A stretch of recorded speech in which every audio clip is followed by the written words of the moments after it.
करारी हार के बाद उद्धव ठाकरे और संजय राउत अभी भी सदमे में है। वो हार पचा नहीं पा रहे हैं। संजय राउत हर दिन मीडिया में आकर चुनाव फिर से कराने की मांग कर रहे हैं, लेकिन अब जो खबर आई है उससे संजय राउत और उद्धव ठाकरे के पैरों तले जमीन खिसक गई होगी। दर्शकों, आपने एक कहावत जरूर सुनी होगी कि सर मुंडवाते ही ओले गिरे। वैसा ही हाल महाविकास अघाड़ी का है। एक तो महाराष्ट्र में महाविकास अघाड़ी का महासफाया हो गया है, तो वहीं अब खबरें आ रही है कि महाविकास अघाड़ी के कई विधायक जो जीत कर आए हैं अब महायुति के साथ मिलने को बेकरार है, क्योंकि महायुति के नेताओं को पता है कि महाविकास अघाड़ी के नेता सिर्फ अपना परिवार का विकास करना चाहते हैं।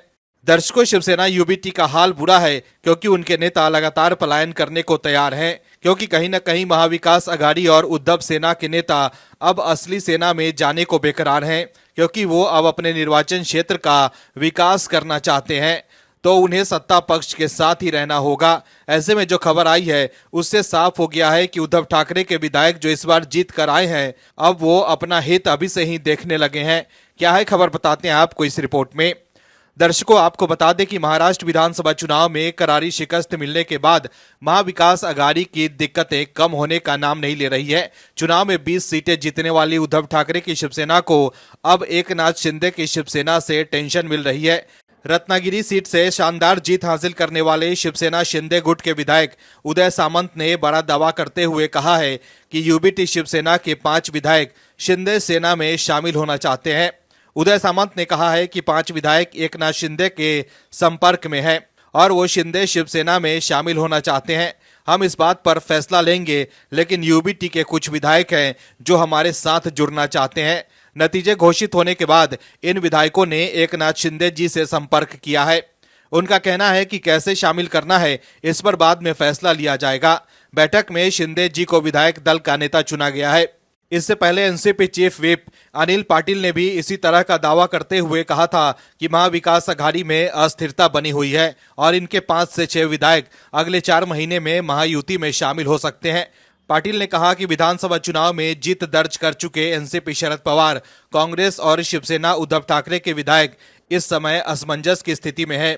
जिन विधायकों के हमारे अच्छे साथ संबंध हैं उन्होंने महाविकास अघाड़ी की हार पर चिंता जताई है। अगर कोई विधायक अपने निर्वाचन क्षेत्र में विकास करना चाहता है उसका सत्ता पक्ष के साथ रहना अच्छा है।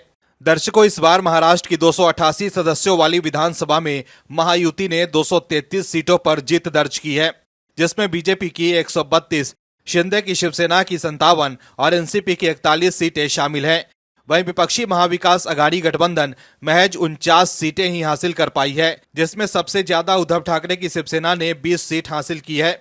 इसके अलावा कांग्रेस 16 और शरद पवार की एनसीपी 10 सीट जीत पाई थी। दर्शकों, जिस तरह से महाराष्ट्र चुनाव के परिणाम आए हैं उससे साफ है कि उद्धव ठाकरे के लिए आगे की राह आसान नहीं है। उद्धव ठाकरे और उनके खास सांसद संजय राउत सोच रहे होंगे कि क्यों वो बीजेपी से अलग हुए थे, लेकिन कहते हैं ना कि जो आप बोओगे वही काटोगे। तो जैसा 2019 के विधानसभा चुनाव में उद्धव ठाकरे ने बीजेपी को धोखा देकर किया था, उसका परिणाम वो भुगत रहे हैं। ऐसे में उद्धव के इस फैसले की वजह से अब उनकी पार्टी के राजनीतिक अस्तित्व पर ही सवाल खड़े हो गए हैं। Bureau report, OMH news. और भी वीडियोस देखने के लिए चैनल को सब्सक्राइब करें और बेल आइकन को दबाएं।